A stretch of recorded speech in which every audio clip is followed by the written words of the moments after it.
Government press ఉంది అక్కడ, అది కూడా టోటల్గా అండ్ మునిగింది. ఇంకోటి ముఖ్యమంత్రి చంద్రబాబు గారు ఇద్దరికి అటు అడ్మినిస్ట్రేషన్కి ఇటు మంత్రులకు కూడా క్లియర్ కట్ వార్నింగ్ ఇచ్చారు. మంత్రులు అయినా సరే ఉపేక్షించేది లేదు, ఎవరిని వదిలే. అధికారులకు ఎలాగ, అధికారులు అంటే కొంచెం 5 years వాళ్ళకి ఆ జడత్వంలో ఉన్నారు కదా, దాని నుంచి బయటపడటానికి కొంచెం టైం పడుతుందేమో. ఇంకా అంటే వాళ్ళ ఉద్దేశంలో ఇంకా జగన్మోహన్ రెడ్డి గారి ప్రభుత్వమే నడుస్తుంది, మనం ఏమాత్రం పెద్దగా ఇబ్బంది పడాల్సిన అవసరం లేదు, ఇంట్లో కూర్చుంటే అయిపోతుందని. ఆయన ఊరుకోవట్లేదు, ఆయన హిమ్సెల్ఫ్ ఈజ్ ఇంటూ యాక్షన్. లేకపోతే ఆ వయసులో 75 ఏళ్ల వయసులో ఉండి ఆయన లైఫ్ జాకెట్ వేసుకొని ఆ రిస్క్, కంటామినేటెడ్ వాటర్ వచ్చేది కూడా అంతా కాబట్టి తిరగటం కూడా బ్రీతింగ్ ఇష్యూస్, సెవరల్ ఇష్యూస్ వస్తాయి ఆ వయసుకి. అయినా కూడా దాన్ని ఛాలెంజ్గా ఎదుర్కొని వెళ్తుంటే ఆయన్ని స్పిట్గా తీసుకొని రావాల్సిన ఆఫీసర్స్, మినిస్టర్స్. నిన్న అయితే మీకు తెలుసు, గుడివాడ ఎమ్మెల్యే యుఎస్లో ఉన్నారు, ఇంకొక ఆయన నెల్లూరు జిల్లా ఒక ఎమ్మెల్యే యుఎస్లో వాళ్ళు ర్యాలీలు చేసి హెలికాప్టర్ నుంచి పుష్పవర్షాలు కురిపించుకుంటున్నారు. ముఖ్యమంత్రి, వాళ్ళ పార్టీ ముఖ్యమంత్రి ఏమో వచ్చి ఆయన జనంలో ఈ బురద నీళ్ళల్లో ఆయన రోజు రేయింబగళ్ళు అక్కడ ఉన్నారు. చూసి ఆయన్ని చూసైనా స్ఫూర్తి తెచ్చుకోవాలి కదా వాళ్ళు. వాళ్ళకి ఏమన్నా పర్యటనలు ఉంటే కుదించుకొని రావాలి, తర్వాత పోస్ట్పోన్ చేసుకోవాలి. అంటే అన్లెస్ అండ్ హెల్త్ ఎమర్జెన్సీ తప్పించి మిగిలిన ఏమన్నా ఉన్నా కూడా ర్యాలీలు చేయటం ఏంటంటే దాని మీద సోషల్ మీడియా హోరెత్తిపోతుంది. వాళ్ళ పార్టీ వాళ్ళే, వైసీపీకి ఇంకా దాంట్లోకి దిగల, వాళ్ళ పార్టీ వాళ్ళే దుమ్మెత్తిపోస్తున్నారు. ముఖ్యమంత్రి మనం విజువల్స్లో చూస్తున్నాం, ముఖ్యమంత్రి ఆయన తిరుగుతున్నాడు, ఆయన ఆ వరద నీళ్ళలో తిరుగుతున్నాడు. లేదు, ఆయన పడవ ప్రమాదానికి గురవబోయింది సింగనగర్ ప్రాంతంలో, మొన్న మనం చూసాం. అయినప్పటికీ ఉన్నాడు అక్కడే, ఆయన ఉన్నాడు. టోటల్గా ఆయన కలెక్టర్ ఆఫీస్ నుంచి మానిటర్ చేశారు. అంటే ఎక్కడా కూడా తను ఫీల్డ్ వదిలేసి వెళ్ళే ప్రయత్నం చేయలేదు. అసలు గుడ్లవల్లేరు ఇన్సిడెంటే ఉందండి, ఇంత జరుగుతుంటే గుడివాడ పరిధి కిందకు వస్తుంది. ఎమ్మెల్యే ఆయన వెనిగళ్ళ రాము గారు, ఆయన యుఎస్లో ఉన్నారు. ఇంకొక ఆయన ఉన్నారు నెల్లూరు జిల్లా ఆయన యుఎస్లో ర్యాలీలు చేస్తున్నారు. అది పెద్ద మనకి దానికి ఆ పక్కన తానా అసోసియేషన్స్ కూడా వాళ్ళ సభ్యులు కూడా ర్యాలీలో పాల్గొంటున్నారు. ఇప్పుడు పక్క ఇక్కడ వరద విపత్తులో ముఖ్యమంత్రి ఆయన స్వయంగా ఆయన బావుమరిది ప్రోగ్రామ్కి హాజరు కాకుండా విజయవాడలో ఉండిపోయారు. ఆయన రాదలుచుకుంటే రావచ్చు. అలాగే లోకేష్ గారు రాలా. ఇంకో చిత్రం, ఇప్పుడు మనం రోజా గారు బయట చూద్దాం ఒకసారి, ఆవిడ ఏం మాట్లాడారు. లోకేష్ గారు అక్కడ సహాయ చర్యల్లో ఉంటే ఆయన హైదరాబాద్లో జల్సా చేస్తున్నట్టు మాట్లాడారు. రోజా గారు ఏమన్నారు ఒకసారి చూద్దాం. ప్రజల కష్టాలను చూసి గుండె తరుక్కుపోతుంది. చిన్నపిల్లలు, మహిళలు, వృద్ధులు ఈ వరదల బారిన పడి ఎంత నరకం అనుభవిస్తున్నారో వారి మాటలు వింటుంటేనే మనకు అర్థమవుతుంది. కనీసం చిన్నపిల్లలకి పాలు అందటం లేదు, రోజుల తడబడి తాగేదానికి నీళ్లు అందటం లేదు. ఈరోజు ఎంతమంది వరదల్లో కొట్టుకుపోయారో అర్థం కాని పరిస్థితుల్లో అందరూ కూడా బాధపడుతూ ఏడుస్తూ ఉన్నారు. నిజంగా ప్రజలు ఇన్ని కష్టాలు పడటానికి, ఇంతమంది ప్రాణాలు పోవటానికి ఈ రాష్ట్ర ప్రభుత్వం కారణం కాదని నేను అడుగుతున్నాను. ముఖ్యంగా మంత్రుల విహారయాత్రలు, హాలిడేస్ ఎంజాయ్ చేయడంలో ఉన్న చిత్తశుద్ధి రాష్ట్ర ప్రజల మీద లేదు అని నేను గట్టిగా చెప్పగలను. ఇదేదో నేను విమర్శించడానికి చెప్పటం లేదు.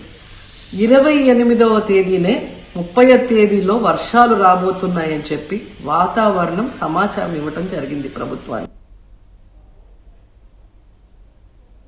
సో చూశారు కదా, అంటే ఆవిడ అనేది ఏంటంటే లోకేష్ గారి గురించి కూడా ఆవిడ ప్రస్తావన చేశారు. ఈ మంత్రుల విహారయాత్రలు ఆయన ఎక్కడుండే, ఆయన విజయవాడలోనే ఉండి పాపం మొత్తం రిలీఫ్ మెజర్స్లో తిరుగుతుంటే ఒక్కసారి అంతే, అంటే కింద వినాయక చవితికి ఆయన ఏమన్నా చందమామను చూశాడేమో, పూజ చేసుకోకుండా ఆ నిందలన్నీ మోస్తున్నాడు. అంటే ఒకటండి, నందమూరి బాలకృష్ణ గారి సినీ స్వర్ణోత్సవ కార్యక్రమం వీళ్ళందరూ హాజరై ఉండాల్సింది.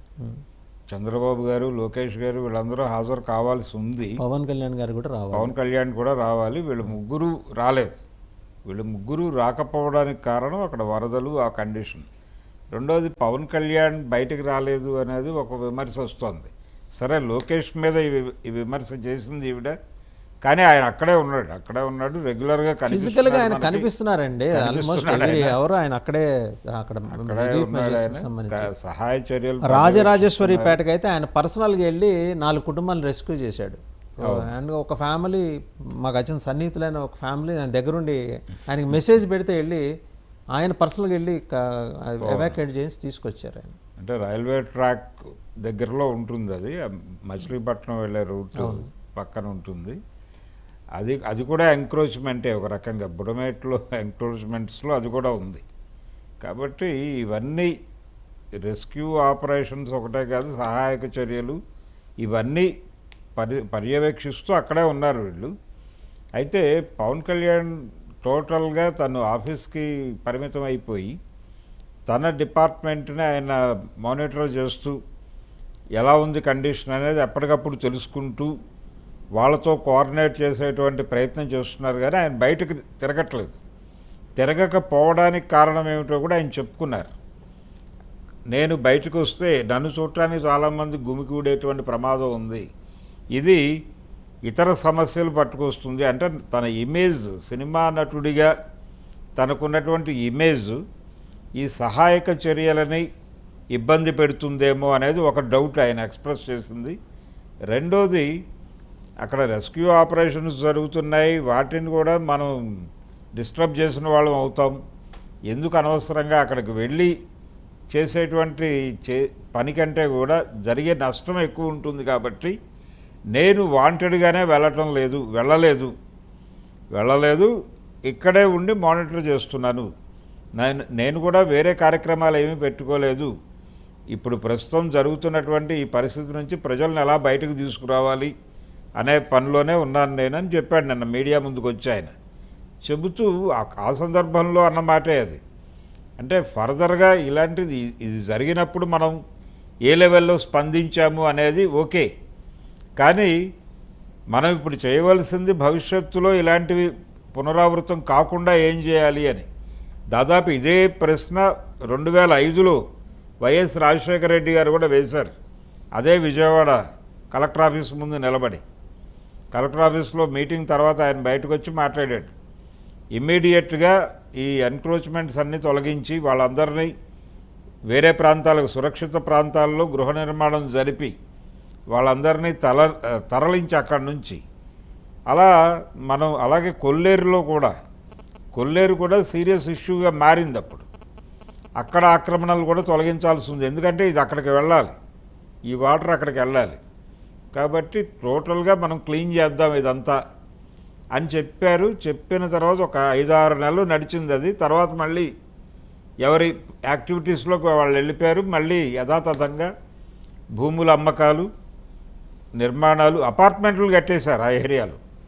చాలా దుర్మార్గమైనటువంటి విషయం ఏంటంటే కట్ట కనిపిస్తూనే ఉంటుంది మనకి. నూజివీడు వైపు బస్సులో పెడుతుంటే కట్ట కనిపిస్తూనే ఉంటుంది, కట్ట అవతల అపార్ట్మెంట్స్ కూడా కనిపిస్తాయి.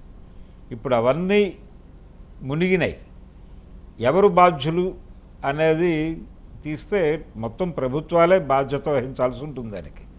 అందుకని ఆయన చెప్పినట్టుగా ఇప్పటికైనా సరే, పవన్ కళ్యాణ్ చెప్పినట్టుగా ఇప్పటికైనా సరే ఆ యాక్టివిటీ మొదలుపెట్టి వాళ్ళందరినీ ఇతర ప్రాంతాలకు తరలించి అదంతా క్లియర్ చేసి, అంటే బుడమేరు అన్యాయం చేసింది అని మాట్లాడుతున్నారు, కానీ బుడమేరుకి ఆల్రెడీ అన్యాయం జరిగి ఏం చేయాలో తెలియని పరిస్థితుల్లో బుడమేరు అన్యాయం చేయాల్సి వచ్చింది ఇప్పుడు. అందుకని కొంచెం దాన్ని సీరియస్గా పట్టించుకోవాలి. అలాగే గద్దె రామ్మోహన్ ప్రారంభించినటువంటి ఆ కృష్ణానది దగ్గర ఆ వాల్ నిర్మాణం అనేది ఇంకొంచెం వేగంగా మిగిలిన ప్రాంతాలకు కూడా విస్తరించి ఆ నిర్మాణం జరపాల్సి ఉంటుంది. అలాగే ఇక్కడ బుడమేరుకు కూడా గోడ నిర్మించాల్సినటువంటి అవసరం ఉంది. గోడ నిర్మించాలంటే ముందు ఈ ఆక్రమణలన్నీ తొలగించాల్సి ఉంటుంది. దాని మీద ఏ మేరకు దృష్టి పెడతారు అనేది చూడాలి. రైట్. దాంతోపాటు పిసిసి అధ్యక్షురాలు